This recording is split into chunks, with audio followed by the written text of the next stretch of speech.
ભરૂચ જિલ્લાના આમોદ તાલુકાના નવાદાદાપુર ગામે વહેતી કેનાલના પાણી લોકોના ઘરોમાં, વાડામાં અને ખેતરોમાં ફરી વળતા ભારે તારાજી સર્જાઈ ગઈ છે। ભરૂચ જિલ્લાના આમોદના નવાદાદાપુર ગામે નહેરના પાણી ફરી વળતા લોકોને હાલાકી ભોગવવાનો વારો આવ્યો છે। આ મુદ્દે આમોદ નહેર નિગમ અધિકારીને વારંવાર મૌખિક અને ટેલિફોનિક જાણ કરવા છતાં આજ દિન સુધી નવાદાદાપુર ગામના લોકોનું કોઈપણ પ્રકારની નિરાકરણ માટે અધિકારી આજ દિન સુધી સ્થળ ઉપર પહોંચ્યા નથી, જેના પગલે લોકોમાં તંત્ર વિરુદ્ધ ભારે આક્રોશ જોવા મળી રહ્યો છે।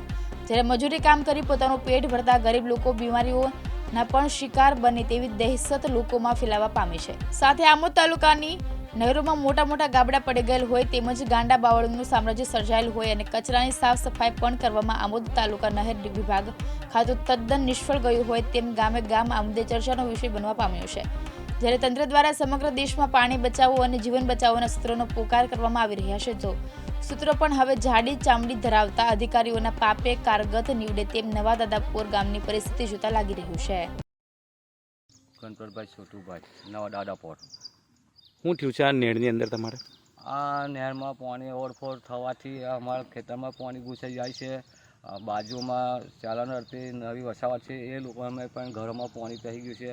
હમણાં નવી વસાવટ ગડારા ખોદ્યા છે એની અંદર પણ પાણી ઘૂસાઈ ગઈ છે, એ લોકો બહાર નીકળી ગયા છે। અને ખેતીમાં શું છે તમારે નુકસાન છે? અમારી ખેતીમાં કપાસ છે એ નુકસાન છે। હવે હમણાં 3 વખત પાણી ઘૂસાઈ ગયું છે।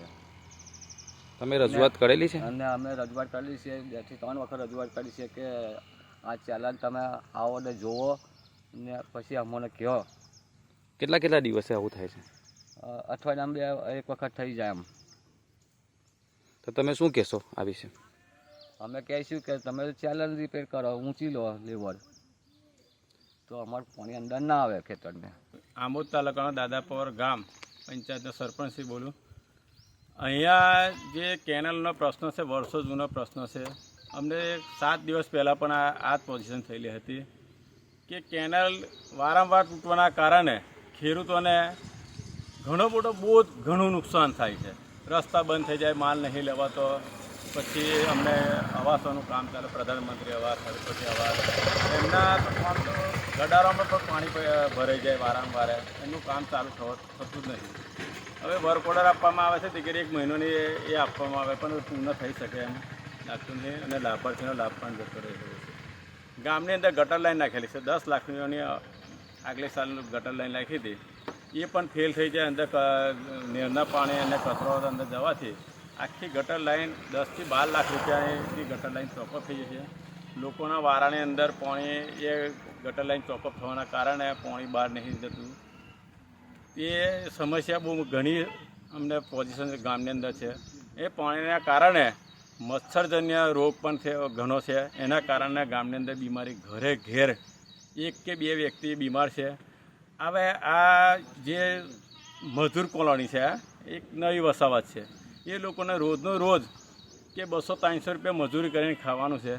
અમને આ પાણી ભરાઈ જવાના કારણે બીમારીના કારણે એ લોકોની પરિસ્થિતિ અતિ ગંભીર પરિસ્થિતિ છે કે જેને રોજને રોજ કમાઈને ખાવાનું છે, એ લોકોને રોજીરોટી પણ જવાતું નહીં બીમારીના કારણે। આ પ્રશ્ન અમારો 10 થી 15 વર્ષથી અમે રજૂઆત કરીએ છીએ। કોને રજૂઆત કરેલી? મેં પઠાણ સાહેબ જે નહેર ખાતાના એના આગલા અધિકારી દર સારા અધિકારી બદલાય, એમને પણ તમામ અધિકારીઓને મેં પહેલાં રજૂઆત કરેલી છે। સખત રજૂઆત કરવાની। અમને હાલમાં 7 દિવસ પહેલાં પણ રજૂઆત કરી હતી કે કેનલનું ગાબરું પૂરી જાઓ તમે, ત્યાં મને ત્યાંથી જવાબ આપેલો કે 2 દિવસનું પૂરી અને હું કમ્પ્લીટ કરી। 2 દિવસના બધા 7 દિવસ થઈ ગયા પણ એ ગાબરું પોતે ખેડૂતોએ પૂર્યું હતું, તે પણ હાલની અંદર બહુ ફરી તૂટી જવામાં આવેલું છે। ભરત રાજપૂત સાથે જીતુ રાણા, દિવ્યાંગ ન્યૂઝ, આમોદ, ભરૂચ।